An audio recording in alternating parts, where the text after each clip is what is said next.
O presidente Jair Bolsonaro afirmou que está disposto a negociar alguns pontos da reforma da Previdência, entre eles a redução da idade mínima para a aposentadoria das mulheres de 62, como diz o texto da emenda constitucional enviada ao Congresso, para 60 anos. Isso ocorreu durante um café da manhã no Palácio do Planalto com alguns jornalistas convidados pela Secretaria de Comunicação. Foi a primeira vez que o presidente falou em reduzir a idade mínima depois que a proposta foi levada ao Legislativo. Bolsonaro também admitiu que pode fazer concessões no BPC, o benefício de prestação continuada, que é pago para idosos de baixa renda, e na porcentagem da pensão por morte, que passaria de 60% para 70%, entre outros temas. Mas começamos falando sobre possíveis ajustes no sistema previdenciário, no texto da reforma, Vera.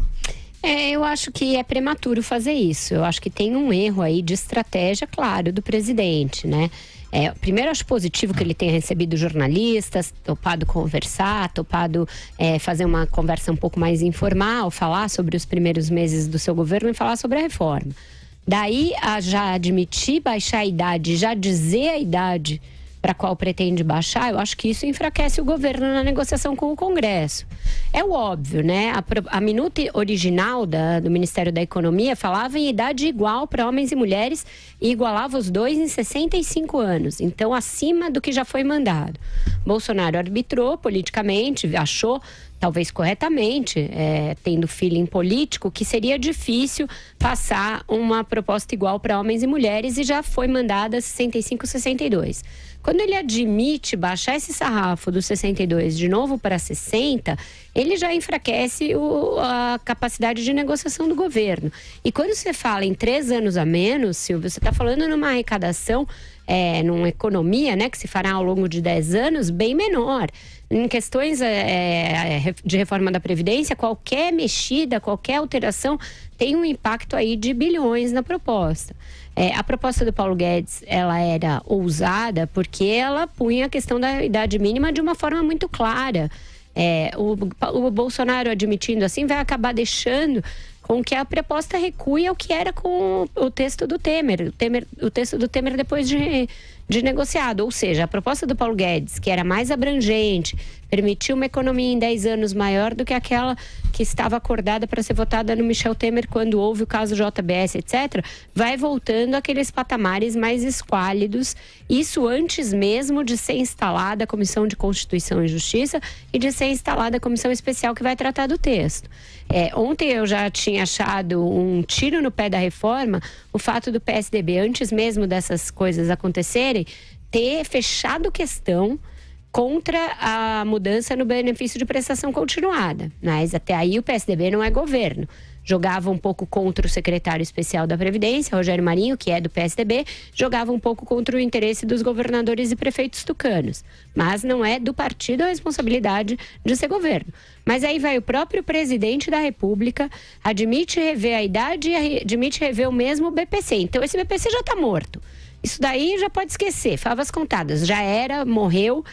Vamos passar para a próxima. A idade mínima de 62 anos já não existe mais. Então agora a gente já está falando a partir de um patamar de 60 anos, porque foi o próprio presidente da República que disse a jornalistas que legal, se chegar a 60 tá beleza.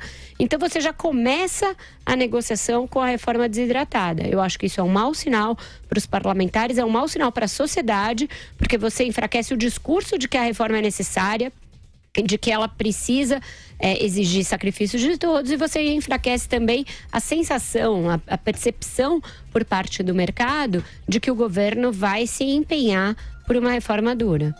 Carlos Andreasa, nessa primeira rodada, vamos lá, suas primeiras considerações. Me parece haver aí um erro de natureza estratégica do presidente da República. Eu acredito que uma proposta impopular como a da reforma da Previdência precisa ser defendida por quem a propõe na lógica da corda esticada. O texto nem começou a tramitar no Congresso. E o líder, aquele que deveria defender, inclusive o BPC, mesmo que não acredite nesse BPC, mesmo que saiba que ele virá a cair, o ideal é esticar a corda para que ela seja distensionada no Congresso.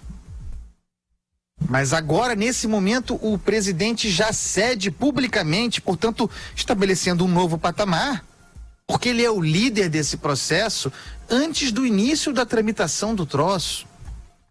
E também tem uma bateção de cabeça aí de um dia para o outro. Vejam, ontem, Onyx Lorenzoni e Joyce Hasselmann, nova líder do governo no Congresso, disseram que não havia negócio, no melhor sentido da palavra, que baixasse o impacto fiscal da reforma de R$1 trilhão. Eles diziam, curiosamente, estamos dispostos a negociar, a dialogar, a ceder aqui e acolá, a fazer ajustes, mas sem baixar de R$1 trilhão. Ou seja, não havia disposição prática, objetiva para negócio, né? Não havia redução no valor, portanto não havia arranjo real possível. E eu acho isso certo, um jogo de palavras, mas acho certo porque estica a corda. No dia seguinte vem o presidente e solta a corda, baixando a idade mínima das mulheres de 62 para 60 anos. Daqui a pouco vão aparecer os cálculos aí do prejuízo nesse impacto fiscal desses 2 anos de flexibilização. Como agora os articuladores do governo no Congresso, os líderes do governo no Congresso vão defender os 62 anos para mulheres, se o presidente, aquele que deveria estar segurando o estandarte, ainda que sem acreditar no troço, que a gente sabe que ele não acredita em reforma da Previdência, se ele entregou uma parte importante assim discursivamente num encontro, ou ele vai dizer daqui a pouco, porque a gente espera, eu espero, aliás, espero não, é necessário para a reforma prosperar, que ele articule, ele próprio, no Congresso, ele vai dizer que errou. Errei ao propor os 60 anos, 62 é melhor. Complicado. E aí, Joel? Exato, olha, primeiro ponto, idade mínima assim, é um requisito necessário para começar a diminuir um pouco o tamanho do rombo da Previdência no Brasil. Não é que a Previdência vai deixar de ser deficitária, isso aí não está no horizonte, mas que o rombo diminui e a taxa de crescimento desse rombo também para de crescer. A idade mínima é necessária. Eu sempre defendi de idade mínima 65 anos igual para os dois. Eu fiquei feliz quando o Ministério da Economia anunciou que lá atrás, nos projetos ali que foram vazando ali aos poucos, esse era a idade de trabalho também ali do Ministério, do Paulo Guedes, 65 anos para os homens e para as mulheres. Pô, mas a mulher não tem jornada dupla, não sei o que. Muitas mulheres têm, isso é fato, isso não está em discussão. Agora, primeiro ponto, as mulheres vivem mais que os homens, ou seja, o peso delas da contribuição da Previdência, nos pagamentos da Previdência acaba sendo maior, porque a mulher vive em média mais do que os homens. E outro, você tem uma série de situações aí que foge essa regra geral da mulher com jornada dupla e o homem só com trabalho. Você tem 1 milhão de casos que não se adequam direito a isso. Você tem inclusive casais homossexuais, 2 homens juntos, não vão ter o direito, nenhum deles, a uma aposentadoria mais cedo, mas certamente um deles também cuida do lar ali. Então, a diferença de idade me parecia um ponto ali que desnecessário, idade igual era positivo, mas na proposta mandada pelo Ministério da Economia já se criou essa diferença de idade aí por intervenção do Bolsonaro. Até acho que entendo isso. Entendo porque, apesar dessa ser minha opinião, eu entendo que para a sociedade está muito sedimentado aí que não precisa ter essa diferença entre os homens e as mulheres. Isso é um ponto de partida. Muitas pessoas, você não vai conseguir convencer as pessoas disso. Então tudo bem. Já se partiu aí para uma diferença, mas manteve 65 homens e 62 para as mulheres. Dá para prever que nas discussões com o Congresso talvez isso mudasse ainda mais. Talvez pressionassem para ser 65 homens, 60 mulheres. Agora, isso teria que partir como uma requisição, como uma exigência daqueles que estão se colocando contra ou que estão negociando com o governo o projeto da reforma da Previdência. Da forma que o Bolsonaro colocou, agora partiu uma flexibilidade que partiu, uma concessão que partiu do próprio presidente, sem nenhuma exigência, sem nenhuma negociação acontecendo em contrário. Ou seja, este é o novo ponto de partida. O BPC vai ser corrigido, também estou com a Vera, é favas contadas já, isso aí já caiu antes de iniciarem propriamente as negociações. A idade mínima diferente para homens e mulheres também caminha nessa mesma direção. O governo cedeu sem ainda ganhar nada. Precisava entrar com mais força, vamos ver. Uma coisa é fato, vai ser menos de R$1 trilhão o resultado fiscal dessa reforma aí. Isso não necessariamente é ruim. mas a gente não pode soltar muito a mão, porque senão o resultado pode ficar muito pequeno, e se ficar menor do que a do Temer que estava aí, daí eu vou considerar um fracasso, porque tinha algo mais fácil a ser feito, que foi descartado em nome de algo mais ambicioso, e esse ambicioso foi desidratado. Exato, você vê que as palavras, elas traem os seus significados, né? Bolsonaro falou, tem gordura aí para queimar. Não tem gordura para queimar. A reforma da Previdência existe porque não tem mais gordura em lugar nenhum, já se queimou a gordura, falta dinheiro, não tem recurso para nada. Ao presidente da República, cabe dizer o quê? Que tem gordura para queimar? Ou não, a reforma tem de ser feita porque nós precisamos voltar a prestar serviços públicos de qualidade, voltar a investir, para o Brasil voltar a crescer, gerar emprego, precisa de investimento. Então, a gente está no fundo do poço, a gente precisa fazer a reforma para corrigir distorções, para corrigir privilégios, temos todos de cortar na carne, mas ele fala que não, que tem gordura na reforma para queimar. Ele fala, ela vai ser modificada, mas nós não vamos mexer na alma do projeto. A alma do projeto é a idade mínima. A idade mínima é o ponto central em torno do qual orbitam os demais pontos da reforma. O resto vem em função da idade mínima. Uma transição para se chegar no sistema da idade mínima. São diferenças entre categorias para se arbitrar a idade mínima. Sem idade mínima não tem reforma. Se você começa cedendo no ponto fulcral da reforma, você está sim mexendo na alma do projeto. Você está mexendo no cálculo atuarial do que é possível do cálculo fiscal, do que é possível ser economizado em 10 anos. Então, ele deu um tiro na alma, sim, do projeto. E aí é uma questão de alma. Ele falou, não vai mexer na alma do projeto, e aí é a alma do presidente que está falando. E a alma do Bolsonaro não é reformista. Nunca foi. Ele votou sistematicamente contra reformas no passado. Eu elogiei, escrevi inclusive na minha coluna de domingo que era um gesto louvável ele ter pedido desculpas. Mas teria sido louvável se isso fosse realmente reflexo de uma crença profunda, de uma mudança do Bolsonaro, que se traduzisse nisso que o Andreasa falou, que ele passasse a ser o estandarte da reforma daqui para frente. No dia 1, antes mesmo da instalação das comissões, ele já dá 3 tiros na reforma, ele mostra que na alma ele continua sendo um não reformista. André, você quer fazer um complemento, é isso? Eu quero falar do aspecto simbólico de partido.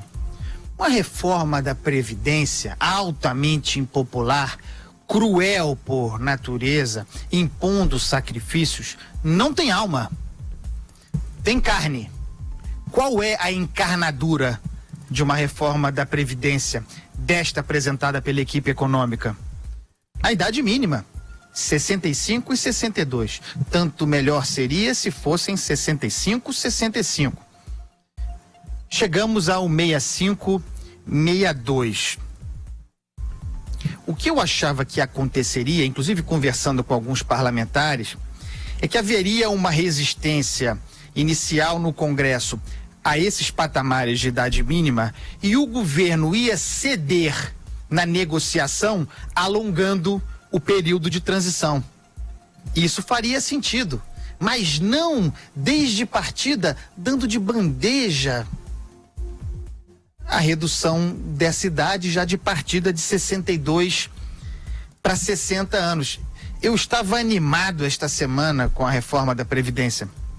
Claro que eu acredito que ela passará, mas eu estava animado porque depois de 4 meses de anomia, período em que esse governo não fez política, e nós alertamos aqui, no susto, com o início da legislatura, com a entrega do texto do projeto à Câmara, com a derrota que sofreu o decreto do governo, com os recados do Rodrigo Maia essa semana, o governo, no susto, reagiu de maneira improvisada, mas se mobilizou matando a tal da nova política que nunca existiu e se oferecendo para fazer a política do mundo real conforme ela funciona. O Onix, com todos os problemas que ele tem e as críticas, estava atado porque não tinha caneta com peso para tomar decisão.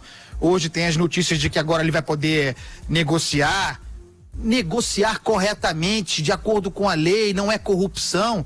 Oferecer aos partidos cargos, sim, de segundo e terceiro escalão, isso é legítimo.